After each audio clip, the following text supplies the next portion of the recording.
some of us have read that Morgan-Stanley analysts went to the Tesla Fremont Center this sometime this week, and they were talking about the FSD and robotaxis and things There like were that. some interesting tidbits that came out of the report that they published, and probably the biggest one for me was around the FSD, where basically he wrote that FSD, as far as around like robotaxis or like cars fully just driving themselves autonomously, they don't see it happening in the next decade.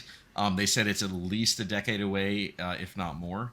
And that kind of was around revenue stream. So that's I guess the lens that they're looking at.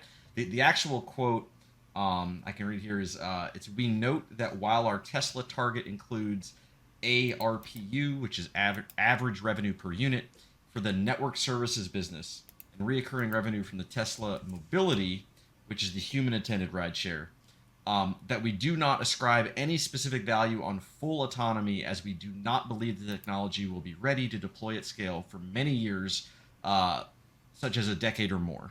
It's not to say that full self-driving, as far as a feature, as you know what they're selling now and what people are purchasing, they're not saying that that's more than 10 years away, although I don't believe that FSD is going to be here in the next certainly 5 years. But I still bought it and I still paid the 12 grand for it. Yeah, Mike, how does this affect you? Since you don't, you have a Model 3, you don't have FSD, but you subscribe to it. So I how does this did. make you feel?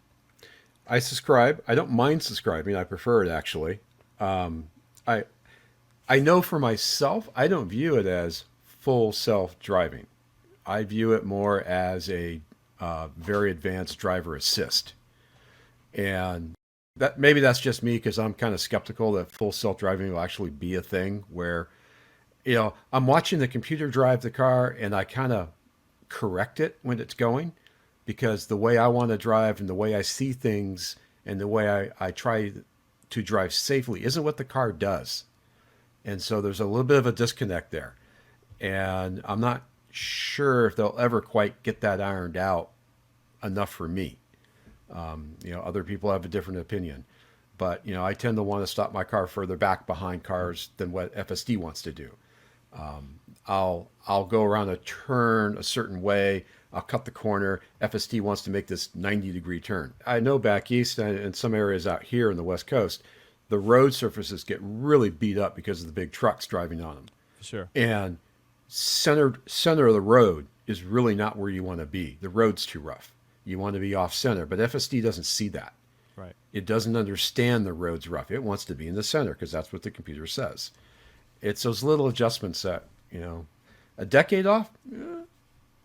I guess it depends on the definition of FSD. What do you really call an Right. FSD? Yeah, I'm optimistic. I had FSD beta on my old Model 3. I don't have it now, and there's no way I can get it back.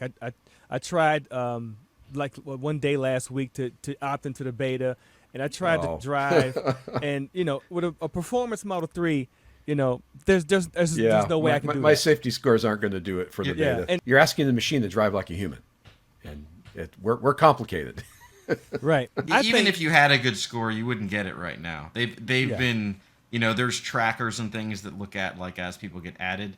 And what's been reported is with the last few versions, they haven't even been bringing new testers into the exactly. program. Like, yeah, it's getting better by, leaps and bounds. Even, the latest versions, they're so much better than the previous ones. So even in the next year or two, I think it'll be comfortable where you want.